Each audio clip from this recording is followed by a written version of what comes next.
Hey everyone, this is Lakshmi And this is Sri Lakshmi, and we are the Lakshmi sisters.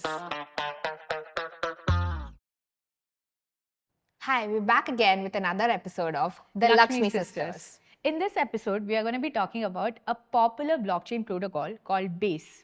Sounds basic, although it's anything but that. Today, it's going to be all about the base. So, we know that there are so many popular protocols, right? Like Ethereum and Bitcoin. So, what's base and how is it different from them? Well, Ethereum and Bitcoin are actually layer 1 protocols. What that means is the transactions and the settlement happen on this particular layer itself.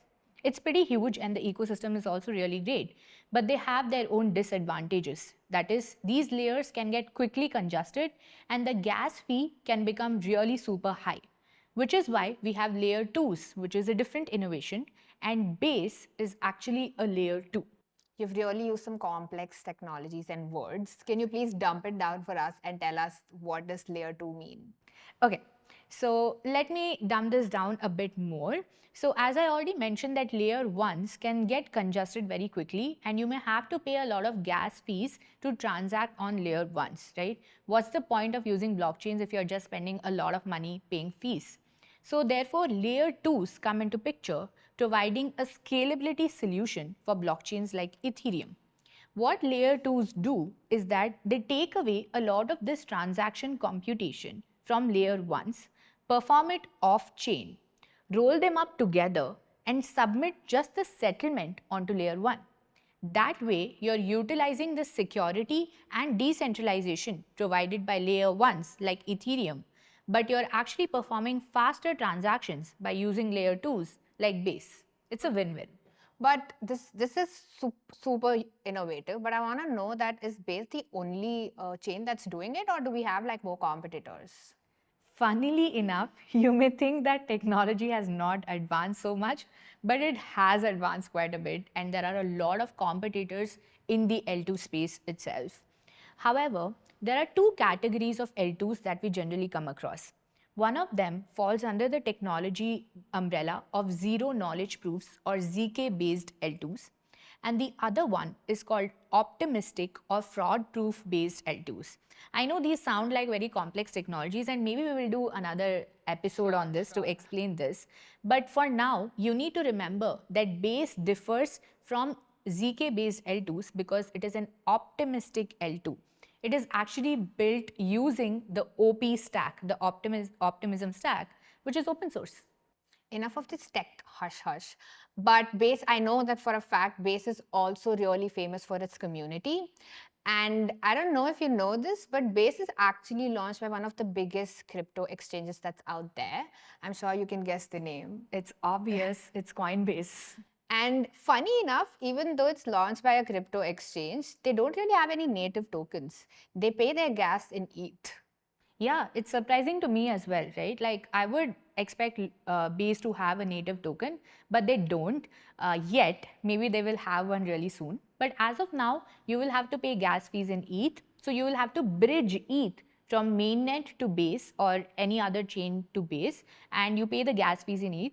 However, you don't have to worry about it because the gas fee is really, really less. It's just a couple of cents from what I remember quite recently.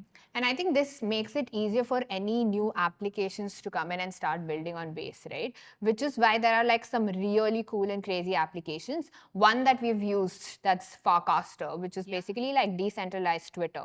Maybe you can explain a little bit more about Farcaster. Yeah, I mean, just for everyone who's not familiar with Farcaster, Farcaster is an app like Twitter where you could just post your tweets, interact with others, and get reactions.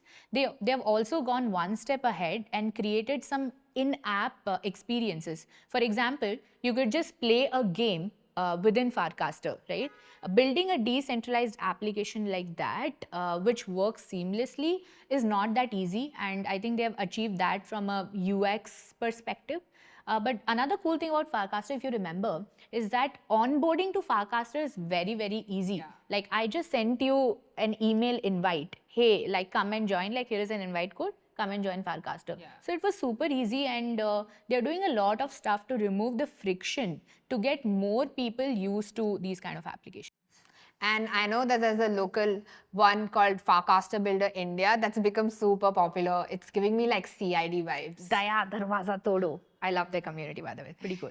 And Base is also doing a lot of new activations to onboard more builders and users into their space, right? One of the biggest and the recent ones is On-Chain Summer Hackathon in collaboration with Devfolio. That's true.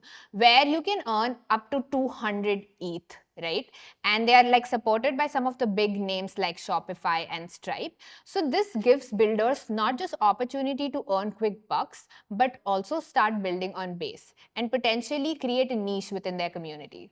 Yeah, I think I love the way that they're playing around with marketing, getting more users, and as they're supported by Coinbase, which apparently has about 110 million users and about $80 billion of assets trading within Coinbase. This is all a great supporting environment for Base to grow, and they're also putting in good amount of effort in ecosystem growth, right? Especially the idea of like on-chain summer, right? Like spend your summer, come build on Base. That's the narrative. And there's a lot of cool stuff happening around Base, which is really exciting. And I'm interested to see how this community grows and what cool projects come out of the Base ecosystem. There's also a secret news that we have, but I don't think it'll be secret by the time we're releasing this video. Maybe you want to share that news. Yeah, so Coinbase is going to launch a smart wallet using which users can directly interact with Base, right? So innovations like this can get more people on board without having to worry about like passphrases or stuff like that. You could just, for example, with smart wallets, you could enable social recovery. You could log in with your Gmail, you could log in with your Twitter or whatnot, right? So yeah, super innovative on that end as well in terms of getting more users into the space. So are you ready to get based? Yes. Okay, so this was all about Base. I hope you found this episode interesting. We're going to be doing more of not so controversial protocol reviews and our takes on how we feel about them. So do let us know if there's any interesting protocol that you would like to learn about in the comments. And don't forget to like, share, and subscribe to our channel. See you. Bye. Bye.